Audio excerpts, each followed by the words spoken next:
So, a few days ago, Donald Trump essentially let us know how he and the GOP plan on winning the midterm and the next presidential election. And that is to essentially not have a next midterm and presidential election.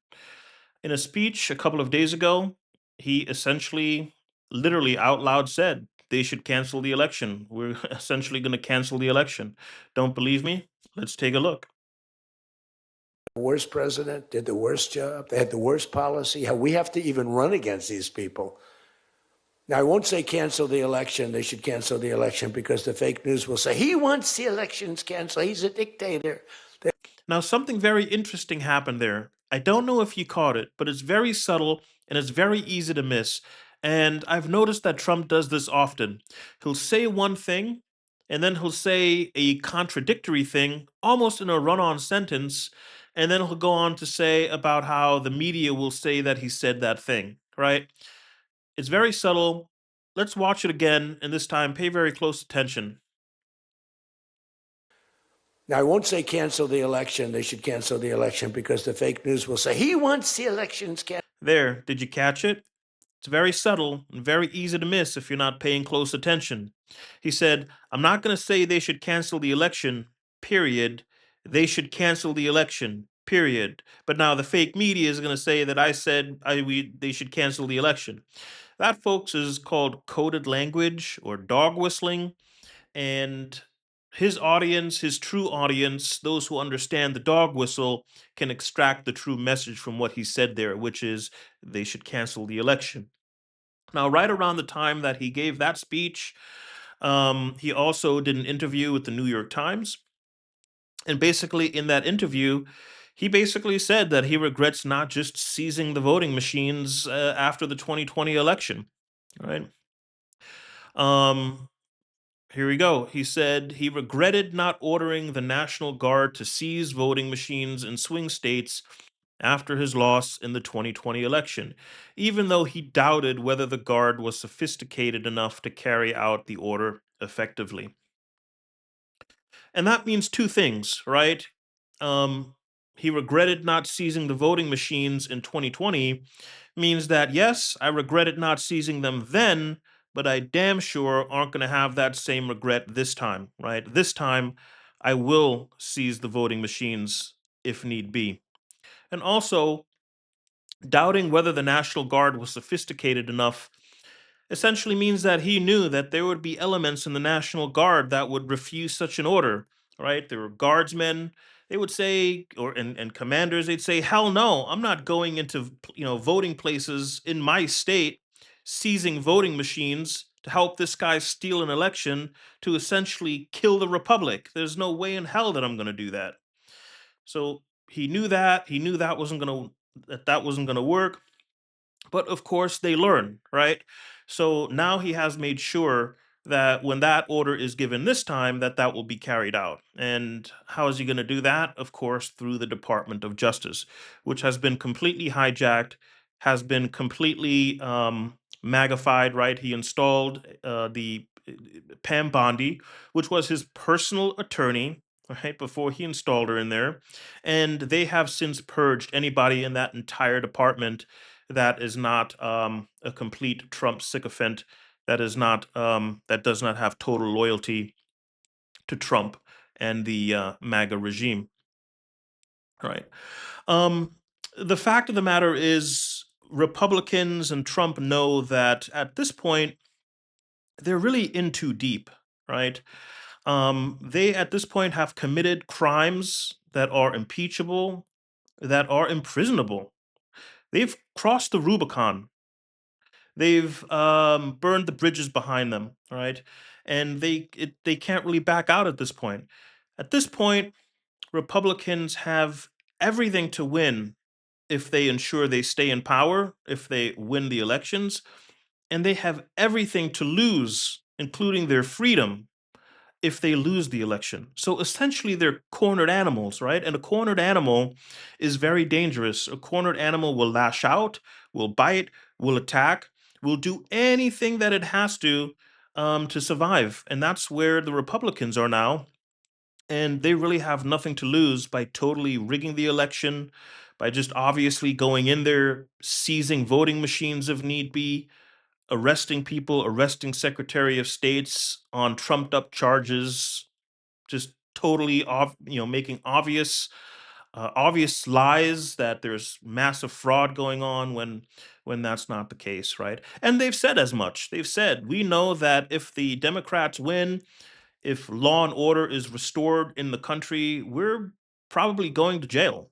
Take a look at Donald Trump here saying that if we lose the election, if we lose the midterms, I'm going to get impeached.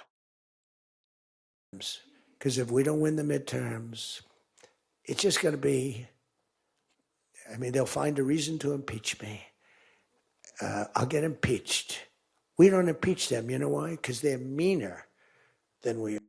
Find a reason to impeach you. I mean, there's a ton of obvious reasons to impeach you. We don't have to go looking very far or very hard to find reasons to impeach you. Overriding laws that have been enacted by Congress is an impeachable offense.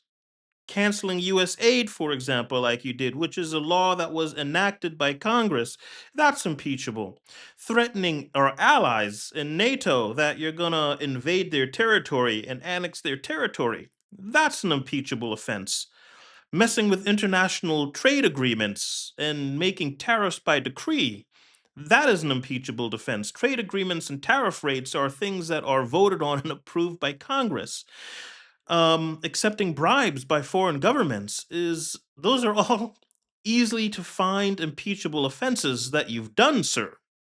Okay, you can't just cancel acts of Congress that you don't like by decree, which is what you've done. To cancel an act of Congress requires another act of Congress. That's the only way.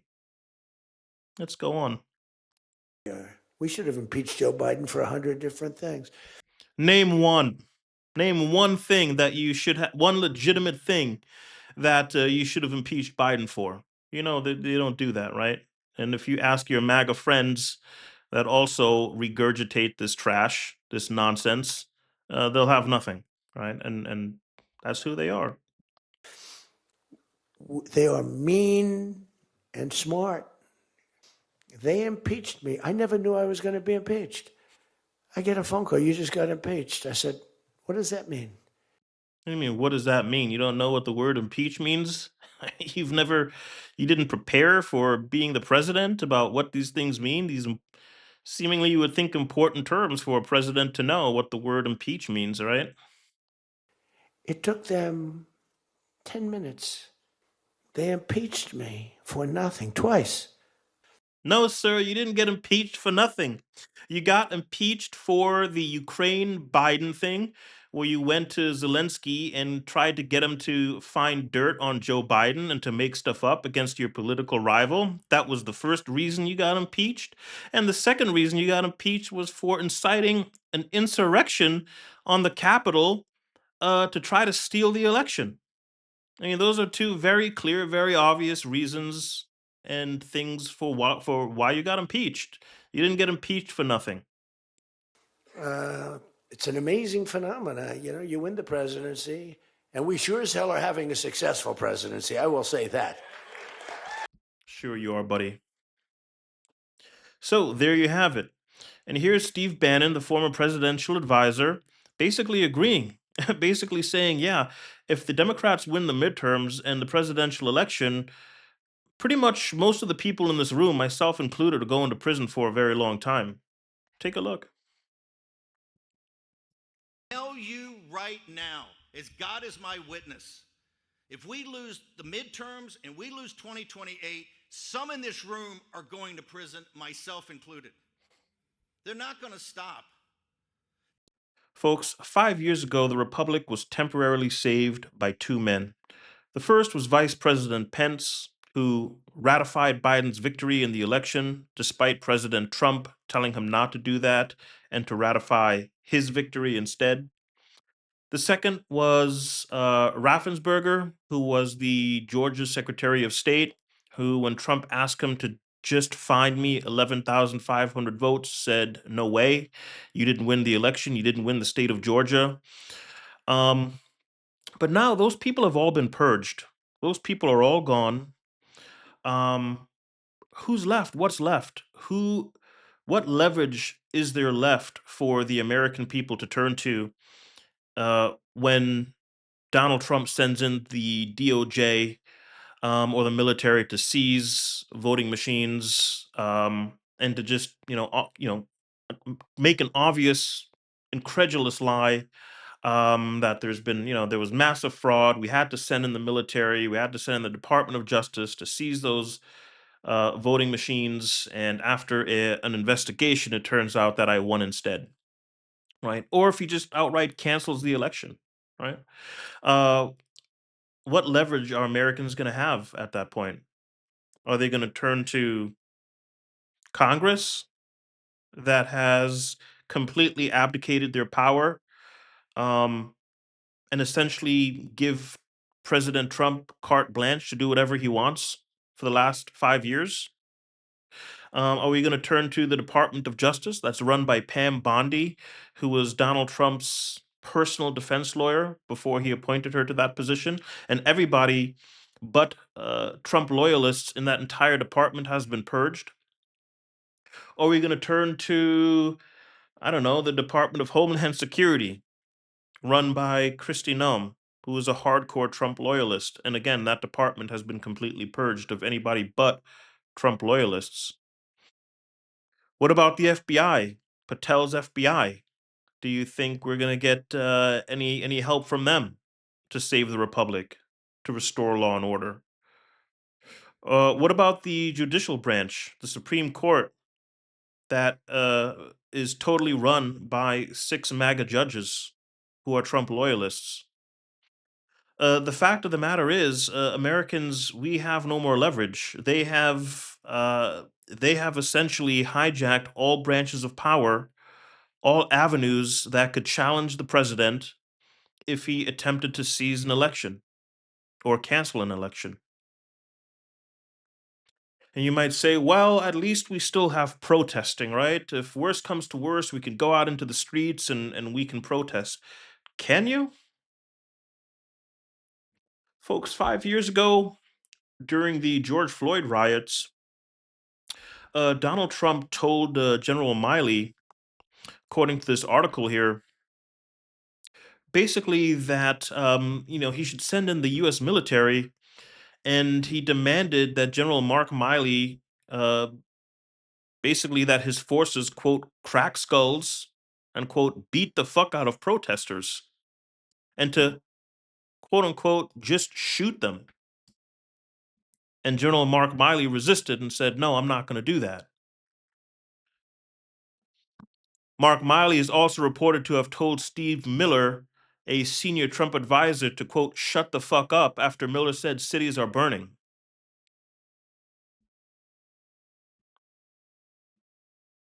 And I don't know if you remember, but remember that image of Mark Miley, this one right here, uh, what was it, 5 or 6 years ago, when he was with Trump here in Lafayette Square. Now, Mark Miley released a statement about this photo, and he said, as many of you saw the results of the photograph of me in Lafayette Square last week that sparked a national debate about the role of the military in civil society, I should not have been there. My presence in that moment and in that environment created the perception of the military involved in domestic politics. You see, that's because General Mark Miley is a true educated man. He's a true scholar. He didn't get a free ride into one of the best business schools because of who his daddy was, right? And then graduated with a D.C. grade point average, barely, all right? This is a scholarly man who has advanced degrees in history, geopolitics. This man understands, Mark Miley. He understands the idea of America. He understands the idea and the philosophy behind the U.S. Constitution and understands its heritage to the most important document that mankind has ever produced, the Magna Carta in England, which for the first time in history limited the king's power and put the king under the law so that the law also applied to the king. And I just don't know where we go from here, folks. General Mark Milley is not there anymore to tell Trump's advisors to quote unquote shut the fuck up. Now we have Pete Hegseth in here. And do you think he's going to tell anyone to shut the fuck up? I think you all know the answer to that. When Trump orders Hegseth to send in the military to quote unquote crack skulls or to just shoot them, I think we all know what Hegseth's response is going to be to that order. We all know that Hegseth is foaming at the mouth to receive that order. He can't wait to receive that order and to follow through with that order. And then where do we go from there, folks? Then the republic will be truly dead. Then you're going to see for the first time, it's just going to hit you in the face, hit us in the face that, yeah, holy shit, the republic is dead. We now live in a Russia, in a North Korea, in a Hungary. And that's going to be that. So what do you think? Am I right? Am I wrong? Am I crazy? Am I just blowing all this out of proportion? Am I a crazy conspiracy theorist? Let me know what you think in the comments below. Thanks for watching.